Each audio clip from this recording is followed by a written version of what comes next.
ओम शांति।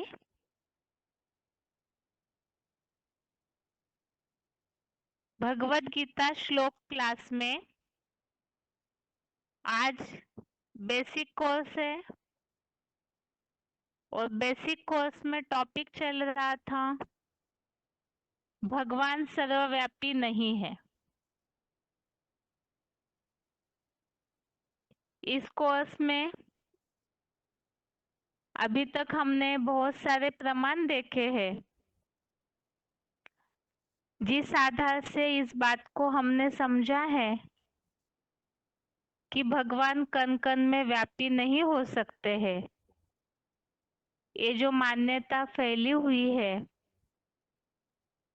भगवान सभी में व्यापी है, जड़ जंगम प्राणियों में, तो ये मान्यता गलत है। इसके साथ ही आत्मा सो परमात्मा की मान्यता भी किस तरह से गलत है उसे भी हमने व्यवहारिक और गीता के श्लोकों के आधार से समझा है। और जैसे पिछले हफ्ते के कोर्स में हमने इस बात को समझा, सर्वव्यापी की बात कब से शुरू हुई है और क्यों शुरू हुई है। उसका मूल कारण है कि जब जन्म मरण के चक्र में आते आते मनुष्य आत्माएं अपने आप को भूल जाती है, बुद्धि क्षीण हो जाती है, तो उसके कारण से भगवान की ऊंचाई तक पहुंच ही नहीं पाए। तो जब भगवान नहीं मिले तो सर्वव्यापी कह दिया। और इसी के साथ हमने गीता के आधार से भगवत गीता की टीकाओं में, जो कि सर्वशास्त्र शिरोमणि है भगवत गीता, लेकिन उसमें समझने में ऐसी क्या भूल हुई है जिस कारण से भगवान सर्वव्यापी की मान्यता फैल गई।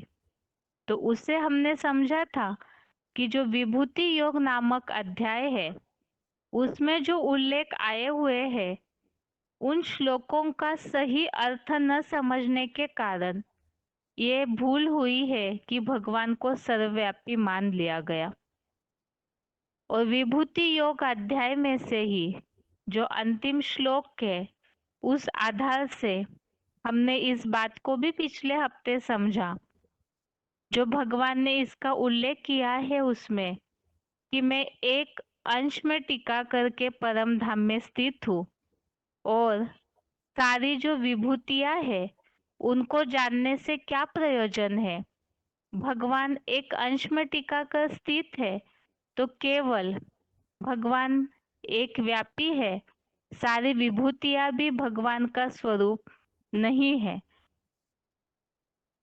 और इन सब बातों से ही ये बात तो स्पष्ट हो गई कि भगवान एक व्यापी है।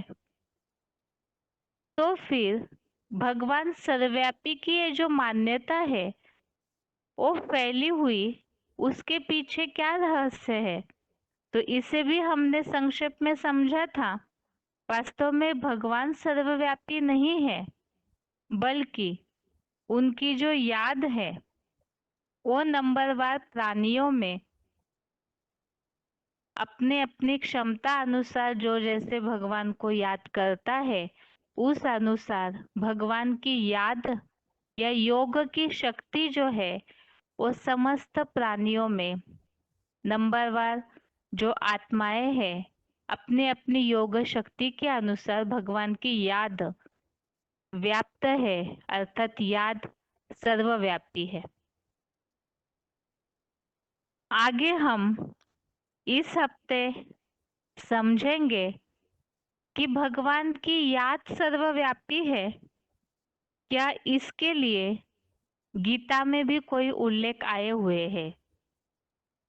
तो उसे हम आज के क्लास में समझते हैं और उसके साथ ही भगवान को सर्वव्यापी समझने से क्या क्या नुकसान हुआ है, किस तरह से वो अशांति का मार्ग बन गया है, उसे भी आज के क्लास में समझते हैं। सबसे पहले है भगवान की याद सर्वव्यापी है, उसके लिए गीता में क्या उल्लेख आया हुआ है? अब जैसे कि जो जैसी आत्मा होगी वैसे वैसे ही अपनी क्षमता अनुसार भगवान को याद करते हैं, भगवान से बुद्धि योग जोड़ते हैं। और इसीलिए ही ये बात का उल्लेख आया, भगवान की याद समस्त जड़ जंगम जगत में नंबरवार समाई हुई है। इसके लिए ही भगवत गीता में उल्लेख आया हुआ है 10वें अध्याय का 20वां श्लोक, अध्याय 10 श्लोक नंबर 20। श्लोक है, अहम आत्मा गुडाकेश सर्वभूताशय स्थितः अहमादिश्च मध्यम च भूतानामंत एव च। इस श्लोक के भावार्थ में जो मूल उल्लेख है केवल उसे देखते हैं। इसमें अर्थ में लिखा है, सब प्राणियों के आधार द्वारा स्थित हूँ। तो सब प्राणियों के आधार द्वारा स्थित हूँ अर्थात ही योग ऊर्जा के द्वारा याद की जो शक्ति है उसके द्वारा स्थित है। इसी तरह 13वें अध्याय का 17वां श्लोक, अध्याय 13 श्लोक नंबर 17। ये श्लोक है, ज्योतिषामपि तज्ज्योति तमसः परमुच्यते ज्ञानम ज्ञेयम ज्ञानगम्यम हृदि सर्वस्य विष्टितम। इस श्लोक में उल्लेख आया है हृदि सर्वस्य विष्टितम, अर्थात सबके हृदय में विराजमान है। तो भगवान सबके हृदय में विराजमान है अर्थात क्या? ऐसा ही उल्लेख गीता के और भी श्लोकों में है, जैसे कि 15वें अध्याय का 15वां श्लोक, अध्याय 15 श्लोक नंबर 15। इस श्लोक में भी उल्लेख आया है हृदि सन्निविष्टो, अर्थात इसमें भी उल्लेख है कि वो हृदय में वास करते हैं। ऐसे ही 18वें अध्याय का 61वां श्लोक, अध्याय 18 श्लोक नंबर 61, इसमें भी हृदय की बात आई हुई है। तो इसका अर्थ क्या है? वास्तव में इस शब्द को सही रीति से न समझने के कारण ही भगवान सर्वव्यापी की ये जो बात है कहीं ना कहीं गलत रीति से ली गई है। ये समझा गया जो गीता में उल्लेख आया कि सबके हृदय में विराजमान है, अर्थात ही सबके हृदय में भगवान रहते हैं। अब इन उल्लेखों का भी अर्थ वास्तविकता क्या है?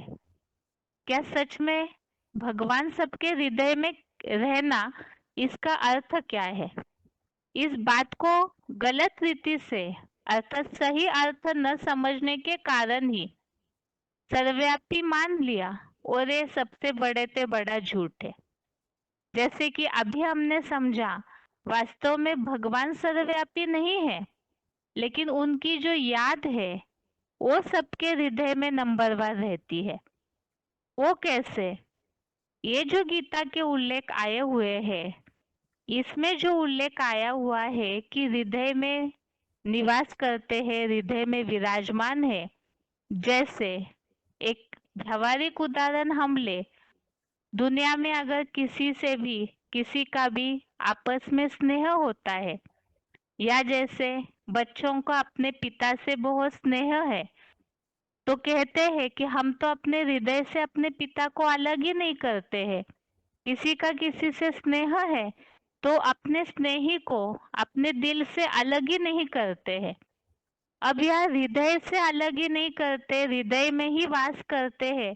इसका मतलब ये नहीं है कि वो व्यक्ति उसके हृदय में ही बैठा हुआ है। अब इतना बड़ा शरीर हृदय में रहने की बात नहीं। यह वास्तव में इस बात को तो सभी समझते हैं, याद जो है दिल में समाई रहती है, हृदय में समाई रहती है। अब इसी बात को ही गलत रीति से लिया गया और सर्वव्यापी की मान्यता फैलाई। वास्तव में भगवान से जिनका जितना स्नेह, जितना जिन्होंने भगवान से प्राप्ति की, जैसा अनुभव किया भगवान से, उस आधार से उस अनुभव को न भूलने के कारण वो भगवान को अपने हृदय में इस तरह से बिठा लेते हैं। और इसी बात को भगवान ने भी भगवत गीता में बोल दिया है कि वो सबके हृदय में विराजमान है, हृदय में वास करते हैं। अब इसी बात को और भी स्पष्ट करने के लिए ही भगवत गीता का और कुछ श्लोक हम देखते हैं, जिससे और भी स्पष्ट हो जाती है ये बात कि वास्तव में भगवान सर्वव्यापी की ये जो मान्यता है किस तरह से पूरी तरह से गलत है। और भगवान ने ही इस बात को स्वयं भगवत गीता में इस बात को बताया है। इसके लिए ही 9वें अध्याय का 4था श्लोक, अध्याय 9, श्लोक नंबर 4 श्लोक है, मया ततमिदं सर्वं जगत व्यक्त मूर्तिना मत्स्थानि सर्वभूतानि न चाहम तेषु अवस्थितः। अर्थात इस श्लोक में उल्लेख आया हुआ है, मेरी अव्यक्त मूर्ति द्वारा यह सारा जगत विस्तृत हुआ है, अतः सब प्राणी समुदाय मेरे में स्थित है, किंतु मैं उन प्राणियों में सर्वव्यापी नहीं हूँ। तो इसमें जो उल्लेख आया हुआ है कि सारा जो प्राणी समुदाय है वो मेरे में स्थित है, लेकिन मैं उन प्राणियों में सर्वव्यापी नहीं हूँ। इसी तरह से 7वें अध्याय का 12वां श्लोक, अध्याय 7 का श्लोक नंबर 12, इसमें भी उल्लेख है, ना अहम तेषु ते मयि। इसमें भी ये पिछले हफ्ते भी हमने इस श्लोक को देखा है। यही उल्लेख है कि वास्तव में बीज में सारा वृक्ष समाया हुआ होता है, लेकिन वृक्ष में सारा बीज है ऐसे नहीं कहा जाएगा। अर्थात ही भगवान सभी में व्यापी नहीं है। तो ये सारे जो उल्लेख अभी तक हमने देखे, इससे तो ये बात सिद्ध हो जाती है, जो भी विभूतियों सहित अन्य भूत प्राणी है उन सब में भगवान व्याप्त नहीं है। और अभी के सारे प्रमाणों से इस बात को हमने समझा कि वास्तव में भगवान सर्वव्यापी का सही अर्थ क्या है। वो अर्थ यही है कि भगवान सभी में इस तरह से कण कण में व्यापक नहीं है, बल्कि उनकी जो याद है वो नंबरवार जिन्होंने जैसा स्नेह जोड़ा उसी आधार से सबके हृदय में भगवान की याद व्यापी है, और यही इसका सही अर्थ है। अब आगे के टॉपिक में हम इस बात को समझेंगे, भगवान को सर्वव्यापी समझने से आखिर क्या क्या नुकसान हुआ है इस दुनिया का। सबसे पहली बात तो भगवान को सर्वव्यापी समझना यही अधर्म का मूल बीज है, अधर्म फैलने का मूल कारण है, और उसी के कारण दुर्गति, अशांति, मन का भटकना हुआ। अब वो कैसे, इसे हम स्पष्ट रीति से समझते हैं। सबसे पहली बात तो भगवान की मान्यता को लेकर के वैरायटी प्रकार के धर्म फैल गए, और धर्म के आधार से अनेक प्रकार की मान्यताएं फैली। आज दुनिया में जो अनेक अनेक धर्म फैले हुए हैं, धर्म अर्थात ही धारणा, तो ये जो अनेक अनेक धर्म फैले हुए हैं, इसके कारण अनेक अनेक धारणाएं फैली, और ये जो भी धर्म की धारणाएं हैं वो एक दूसरे से पूरी तरह से भिन्न है। भिन्नता फिर भी अलग बात, लेकिन ज्यादातर ऐसे देखा जाता है कि ये मान्यता एक दूसरे को क्रॉस करने वाली है, विरोधाभास पैदा करने वाली है। और इस कारण से मन अनेक जगह पे अनेक प्रकार के मत मतांतरों में भटकता गया। अब ये मन भटका क्यों?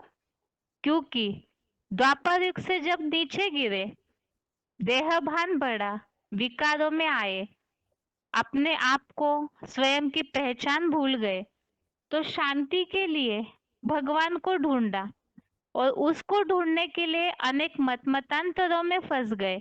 और जब अनेक मतों में फंस गए तो मन अशांत हुआ, अनेक प्रकार की जिज्ञासाएं, अनेक प्रकार की इच्छाओं के नियंत्रण में मन चला गया, तो ये अधर्म हो गया। अधर्म अर्थात जहाँ कोई धर्म नहीं, एक प्रकार की कोई धारणा नहीं रही। और ये धर्म और अधर्म, इस स्वरूप में मनुष्य ने ऐसी क्या भूल की है जिसके कारण से पूरी दुनिया का इस तरह से पतन हो रहा है, या इस तरह से पूरी तरह से दुर्गति हुई है? इसका मूल कारण है अनेक मतों में जब भटका मन, तो मन एकाग्र होने के बजाय, एक जगह पे केंद्रित होने के बजाय अनेकों में भरमाता गया। और वो भूल क्या है? तो वो भूल यही है, भगवान को सर्वव्यापी मान लिया। अब इसका भगवान को सर्वव्यापी मानने का मन के भटकने से कैसे कनेक्शन हुआ? सुख शांति के लिए भगवान को ढूंढा, और भगवान को ढूंढते ढूंढते जब अनेक जगह पे भगवान को व्यापी मान लिया, तो एक जगह मन को ठिकाना नहीं मिला, इधर उधर हर जगह मन भटका। कभी मंदिरों में भटका, कभी कोई गुरुद्वारे में भटका, कभी कोई गुरुओं के पास भटका, कभी कोई कर्म कांडों में भटका। और इसके कारण से ही मन एक जगह धरा हुआ नहीं, एक धारणा में टिका हुआ नहीं है। और यही कारण है कि ये भगवान को सर्वव्यापी मानना ही अधर्म का मूल बीज हो गया। और मन जब सब जगह पे बढ़ जाता है, जैसे कई बार व्यवहारिक रीति से भी हम देखते हैं, दैनिक दिनचर्या में जिस दिन मन बहुत ज्यादा टेंशन में है, बहुत विचारों में भटका है, तो व्यक्ति अपने आप को कमजोर महसूस करता है, बहुत ज्यादा ही अशांत, दुखी महसूस करता है, जैसे कि शक्ति पूरी चली गई है। अब अनेक जन्मों से, लंबे समय से सर्वव्यापी की मान्यता में जब मन भटका, अशांत हुआ, अनेक विचारों में जाता गया, तो उसके कारण मन की शक्ति क्षीण हो गई। इतना ही नहीं, बल्कि दुर्गति में इतनी डूब जाती है कि मनुष्य चाहकर भी उस दुर्गति से उठ नहीं सकता है। और इसी कारण से ये बात बताई कि भगवान को सर्वव्यापी समझना यही अधर्म का मूल बीज हो गया, क्योंकि मन एक जगह, एक धारणा में टिकता नहीं है। इसी के कारण से ही ये सर्वव्यापी समझना ये सबसे बड़ी भूल है। और इसी कारण इस मान्यता का सही अर्थ समझना, और भगवान सर्वव्यापी नहीं है, बल्कि इसका सही अर्थ क्या है, वो एक व्यापी है, तो कैसे, इस बात को समझना जरूरी है। क्यों? इससे क्या फायदा होगा? जैसे हमने अभी तक समझा, भगवान को सर्वव्यापी समझने से संसार की दुर्गति हुई, पतन हुआ, क्योंकि जो सदगति दाता है भगवान, उन्हें ही सही रीति समझा ही नहीं, तो फिर सदगति होगी कैसे? तो दुर्गति हुई, पतन हुआ। और इसीलिए ही ये सर्वव्यापी समझना ही बड़े ते बड़ा अधर्म है। अब ये जो झूठा धर्म है अर्थात अधर्म है सर्वव्यापी समझना, तो जरूर भगवान को एक व्यापी समझना ही सच्चा धर्म होगा और जरूर ये सद्गति का कारण भी बन जाता है। अब सबसे पहली बात, जैसे हमने समझा इच्छाओं के नियंत्रण में गए, अनेक जिज्ञासाओं में गए, मन भटका तो मन अशांत हो गया, अधर्म में चला गया। तो इस अशांत मन को शांत करने का एकमेव रास्ता क्या है? वो रास्ता ही है भगवान को सही रीति से पहचानना। जैसे सर्वव्यापी समझने से ये जो नुकसान हुआ है, अधर्म फैला है अर्थात घोर अंधियारा फैल गया। जैसे सूरज आसमान में दिखता नहीं है तो दुनिया में लोग अंधेरे में भटकते हैं। अब ये जो अधर्म है, सर्वव्यापी समझना, ये जो बड़ी अज्ञानता है, ये अज्ञानता ही सबसे बड़ा अंधकार है, क्योंकि ज्ञान सूर्य से पूरी तरह से दूर हो जाते हैं और इसके कारण से ही अनेक जगह पे मन भटका, मन की शक्ति डाउन हो गई। ये जो दुनिया में इधर उधर भटके, अनेक कर्म कांडों में भटके, तो इसी के लिए ही दुनिया में इस अज्ञानता के कारण ही ये मान्यता हुई है कि जब ज्ञान सूर्य भगवान इस सृष्टि पर आते हैं तो कहा जाता है ज्ञान सूर्य प्रगटा अज्ञान अंधेरे विनाश। इस अंधेरे से ही छुटकारा पाने के लिए ही दुनियावी लोगों ने गीत बना दिया, आज अंधेरे में है इंसान, ज्ञान का सूरज चमका दे भगवान। तो भगवान से ही लोगों ने याचना की ताकि इस अंधकार से दूर होते रहे। अब भगवान को पाने के लिए जो इधर उधर भटकते रहे, मन को जब भटकाते रहे, जब इस मन को एक स्थिर स्थान प्राप्त हो जाता है, अर्थात ही भगवान एक जगह कहाँ व्यापी है, इस बात को जब समझ जाते हैं, भगवान की वास्तविकता को जब समझ जाते हैं, तो मन को ठिकाना मिल जाता है। और खास बात, भगवान के एक व्यापी स्वरूप को जानने से, समझने से और उनके भगवान को सही रीति से समझकर उनके बताए हुए रास्ते पर चलने से ही शांति और सुख के हम अधिकारी बन जाते हैं। जैसे अभी तक के उल्लेखों में हमने समझा कि यथार्थ रीति भगवान की पहचान न होने के कारण ही अनेक विचारों में भटके तो अशांत हुए, दुखी हुए।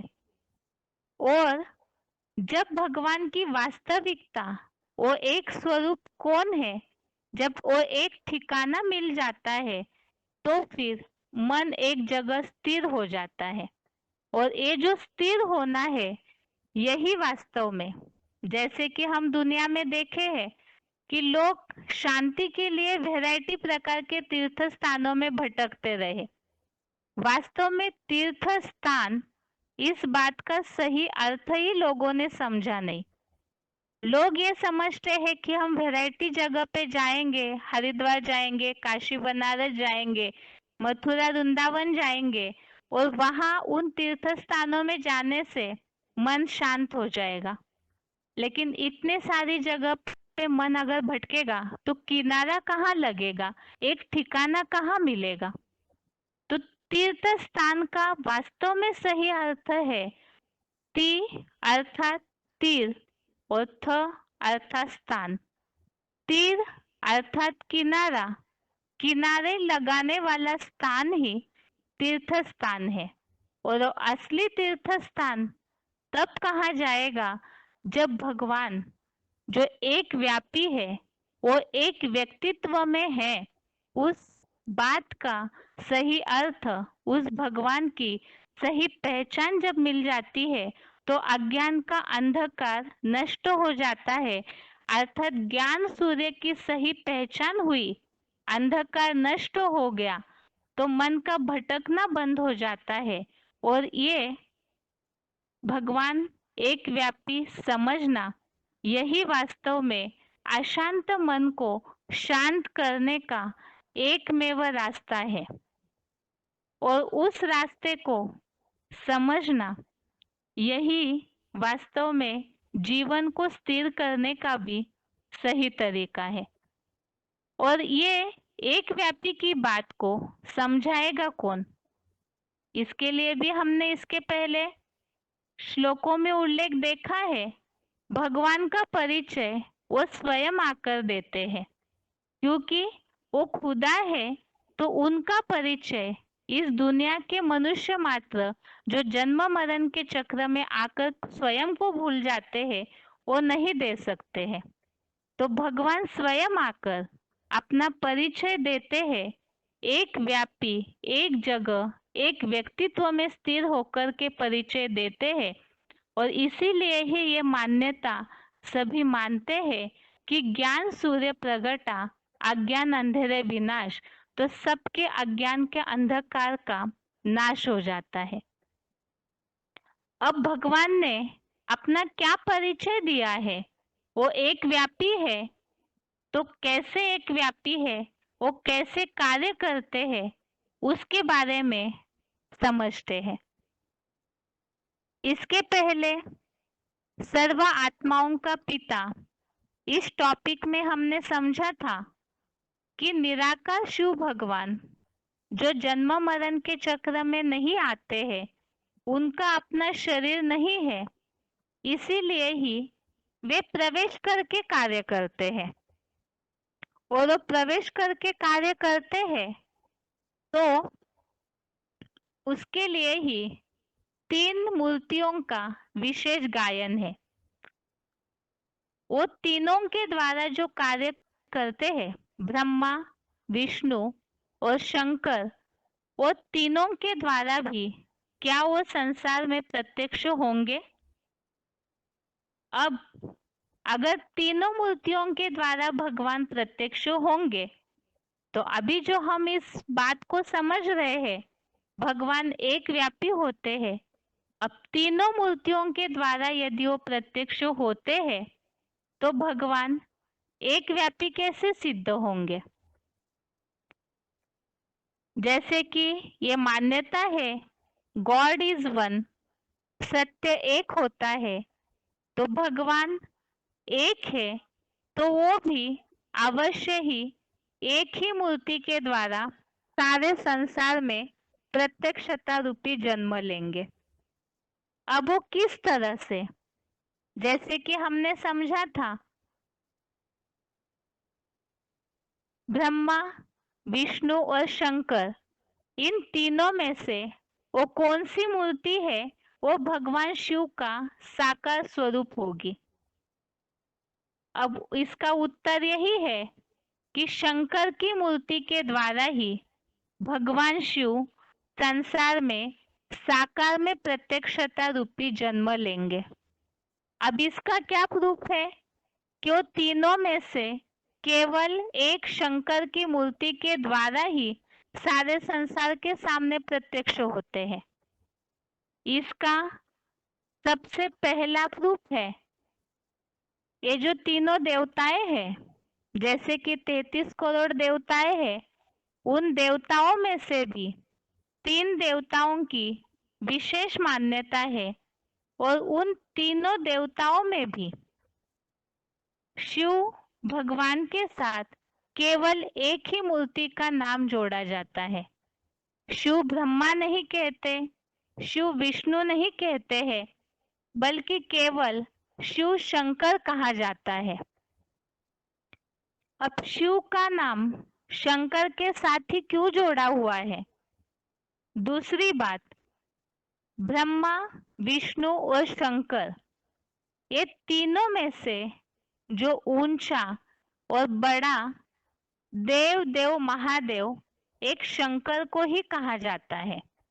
अर्थात ही जो बात समझ रहे थे हम, भगवान शिव एक व्यापी स्वरूप के द्वारा ही संसार में प्रत्यक्षता रूपी जन्म लेते हैं और वो एक व्यापी स्वरूप अर्थात ही शिव शंकर के द्वारा प्रत्यक्ष होते हैं और इसीलिए शिव का नाम शंकर के साथ जोड़ा हुआ है।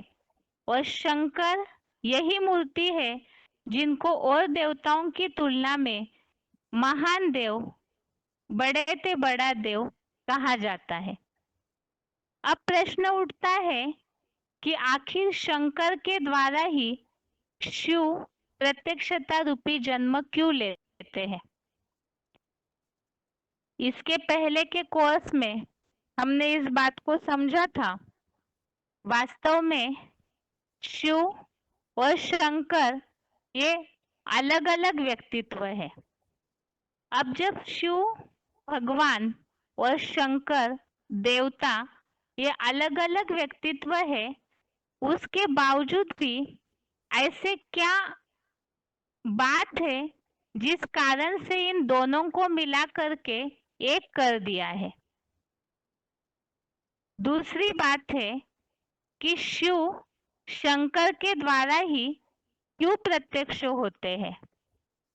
शंकर का पाठ बजाने वाला वो जो साधारण व्यक्तित्व है, जैसे कि इसके पहले कोर्स में हमने इस बात को समझा था कि कलयुग अंत तक आते आते कोई भी देवताएं नहीं रहते हैं, साधारण मनुष्य बन जाते हैं और भगवान शिव जब इस सृष्टि पर आते हैं तो इनमें से ही जो साधारण मनुष्य बन जाते हैं सभी सृष्टि पर, उनमें से ही कोई एक ऐसे व्यक्तित्व को चुनते हैं और उन्हें कार्य के आधार से जो नाम पड़ता है। तो ये जो शंकर, ये जो साधारण शरीरधारी होते हुए भी उनके अंदर ऐसी क्या विशेषताएं हैं जिसके कारण से वो एक ही व्यक्तित्व, वही एक पर्सनालिटी साकार भगवान का स्वरूप बन जाती है। तो उनमें ऐसी क्या विशेषताएं हैं उसे भी हम समझेंगे। इसके साथ साथ ही गीता में और शास्त्रों में और ऐसे क्या प्रमाण है जिसके आधार से ये बात सिद्ध हो जाती है कि शंकर ही साकार में भगवान का स्वरूप बनता है। तो भगवान एक व्यापी है, ये व्यक्तित्व तो हमने समझा, लेकिन इसके क्या क्या प्रमाण है कि उनके द्वारा ही, जो शंकर इस पर्सनालिटी या व्यक्तित्व के द्वारा ही भगवान क्यों भगवान के रूप में प्रत्यक्ष होते हैं? तो ये सारे जो भी प्रश्न है उन सब का समाधान आगे जो हम बेसिक कोर्स समझेंगे उस कोर्स में हम इन सारे प्रश्नों के उत्तर को भी समझेंगे। आज के गीता क्लास में जो हमने बातें समझी है उसको एक बार शॉर्ट में रिवीजन देखते हैं। सबसे पहले तो आज के कोर्स में हमने समझा है कि भगवान सर्वव्यापी नहीं है, बल्कि उनकी याद सर्वव्यापी है। इसके लिए गीता में क्या क्या प्रूफ आए हैं? इसमें जैसे कि हमने समझा 10वें अध्याय का 20वां और 13वें अध्याय का 17वां श्लोक, अध्याय 10 श्लोक नंबर 20, अध्याय 13 श्लोक नंबर 17, ये श्लोकों में जो उल्लेख आया हुआ है, इसके अलावा 15वें अध्याय का 15वां और 18वें अध्याय का 61वां, अध्याय 15 श्लोक नंबर 15 और अध्याय 18 श्लोक नंबर 61, इन सारे श्लोकों में जो उल्लेख आया हुआ है कि भगवान सबके हृदय में विराजमान है। अब वास्तव में भगवान सबके हृदय में विराजमान है, इसका अर्थ लोगों ने सही रीति से समझा नहीं, इसलिए सर्वव्यापी की मान्यता फैला दी। भगवान सबके हृदय में निवास नहीं करते, बल्कि उनकी याद सबके हृदय में नंबरवार समाई हुई होती है। और इस बात को ही सही रीति से न समझने के कारण सबसे बड़े से बड़ा झूठ फैल गया और संसार की दुर्गति हो गई। अब भगवान सबके हृदय में रहते हैं, इसके लिए हमने इस बात को समझा था। किसी का किसी से स्नेह है तो उनकी याद सदैव उनके हृदय में, दिल में समाई हुई रहती है। इसी तरह से भगवान से जो अनेक प्राप्तियां की हुई है, उन प्राप्तियों के कारण भगवान की याद सबके हृदय में नंबरवार समाई हुई रहती है। इसी बात को लोगों ने गलत रीति से उठाकर सर्वव्यापी की मान्यता फैला दी और इस बात को ही स्पष्ट करते हुए और सर्वव्यापी की मान्यता को गलत रीति से है इसे साबित करते हुए ही भगवत गीता के ही हमने श्लोक देखे। 9वें अध्याय का 4था श्लोक, अध्याय 9 श्लोक नंबर 4, 7वें अध्याय का 12वां श्लोक, अध्याय 7 श्लोक नंबर 12। इन दोनों श्लोकों में इसका उल्लेख आया हुआ है कि वास्तव में सभी प्राणी समुदाय मेरे में स्थित है, किंतु मैं शिव उन प्राणियों में सर्वव्यापी नहीं हूँ। बीज में सारा वृक्ष समाया हुआ होता है। इसी तरह से भगवान के याद के द्वारा सब भगवान में समाये हुए हैं, लेकिन भगवान सभी में व्यापी नहीं है। और इसी तरह से ये बात भी सिद्ध हो गई कि विभूतियों के सहित अन्य जो भूत प्राणी है उनमें भगवान व्याप्त नहीं है। और यही वास्तव में भगवान की याद सभी के हृदय में व्यापी है। यही भगवान सर्वव्यापी का सही अर्थ है। प्रैक्टिकल में भगवान कण कण में, सब भूत प्राणियों में व्यापी नहीं है। अब अगली बात, भगवान सर्वव्यापी की मान्यता से दुनिया का क्या क्या नुकसान हुआ है और ये जो मान्यता है ये अधर्म का मूल बीज कैसे बनी। इसका मूल कारण हमने समझा कि भगवान की मान्यता को लेकर के ही अनेक प्रकार के धर्म फैले हैं, अनेक प्रकार की धारणाएं फैली है जो कि एक दूसरे से पूरी तरह से भिन्न है। और मन जब अनेक मतांतरों में, अनेक प्रकार की इच्छाओं के कंट्रोल में चला जाता है तो उसे ही, मन का इस तरह से भटकना ही वास्तव में अधर्म है। अब ये धर्म और अधर्म, इस स्वरूप में मनुष्य ने ऐसी क्या भूल की है जिसके कारण से दुनिया की दुर्गति और पतन तेजी से हो रहा है। तो ये भूल है मन को एक जगह केंद्रित करने के बजाय अनेकों में भरमाना। और अनेक जगह पे भरमाना अर्थात ही वो सबसे बड़ी भूल है भगवान को सर्वव्यापी मानना। और यही अधर्म का मूल बीज है। भगवान को सर्वव्यापी समझने से मन सब जगह भटक जाता है, बढ़ जाता है। इससे नुकसान यही हुआ कि मन की शक्ति सिर्फ क्षीण ही नहीं हुई, बल्कि मन दुर्गति में चला गया और इतना ज्यादा डूब जाता है कि मनुष्य चाहकर भी उससे उठ नहीं सकता है। अब ऐसे अशांत मन को शांत करने का एकमेव रास्ता क्या है? भगवान को सर्वव्यापी समझना। ये दुर्गति का कारण है, अधर्म का मूल बीज है। तो जरूर उन्हें एक व्यापी समझना ही यही सच्चा धर्म होगा। जैसे भगवान को सर्वव्यापी समझने से अंधियारा फैला, अज्ञान फैल गया, दुख की अशांत हो गए मनुष्य।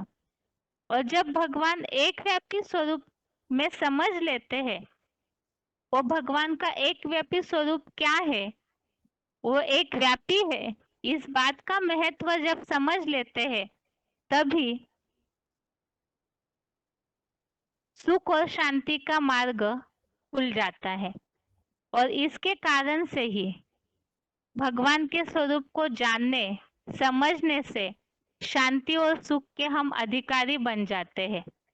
और यही एकमेव रास्ता है, और वो रास्ता स्वयं भगवान ही आकर के देते हैं, क्योंकि वो खुदा है। तो स्वयं आकर के खुद आकर के ही अपना परिचय देते हैं। और वो क्या परिचय दिया है भगवान ने? वो परिचय यही है कि उनका एक व्यापी स्वरूप कौन सा है। जैसे कि हमने समझा है, निराकार शिव भगवान तीनों मूर्तियों के द्वारा, तीनों द्वारा कार्य तो कराते हैं, लेकिन अगर वो तीनों के द्वारा प्रत्यक्ष होंगे तो फिर एक व्यापी कैसे सिद्ध होंगे? भगवान तो एक है, तो एक ही मूर्ति के द्वारा प्रत्यक्षता रूपी जन्म लेंगे। तो फिर ब्रह्मा विष्णु शंकर में से वो मूर्ति कौन सी है जो शिव का साकार स्वरूप होगी? और उसका उत्तर यही है, शंकर की मूर्ति के द्वारा ही शिव संसार में प्रत्यक्षता रूपी जन्म लेते हैं। और इसका सबसे पहला प्रूफ यही है, शिव का नाम ब्रह्मा विष्णु शंकर, इन तीनों में से केवल एक शंकर के साथ ही जोड़ा गया है। शिव ब्रह्मा या शिव विष्णु नहीं कहा जाता, शिव शंकर कहा जाता है। और ये तीनों देवताओं में से सबसे ऊंचा देव महादेव एक शंकर के लिए ही कहा हुआ है। अब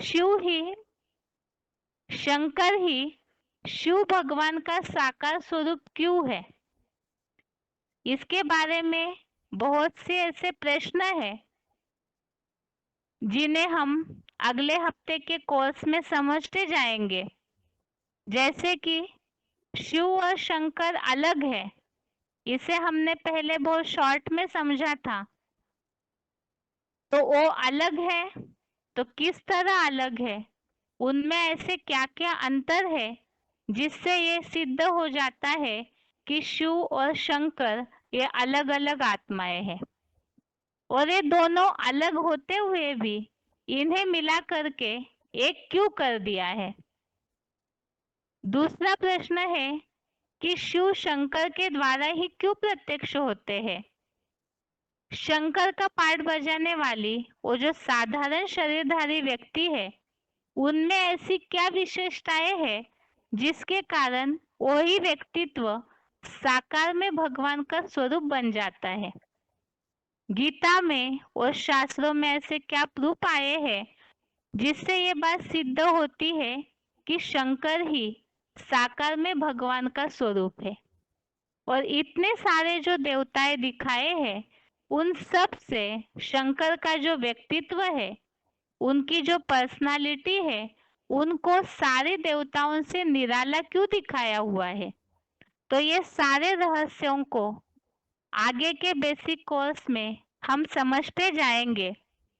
आज के कोर्स के साथ ही भगवान सर्वव्यापी नहीं है, ये टॉपिक पूरा हुआ है। और इसके साथ ही आज के लिए गीता क्लास भी यहाँ पूरा करते हैं। ओम शांति।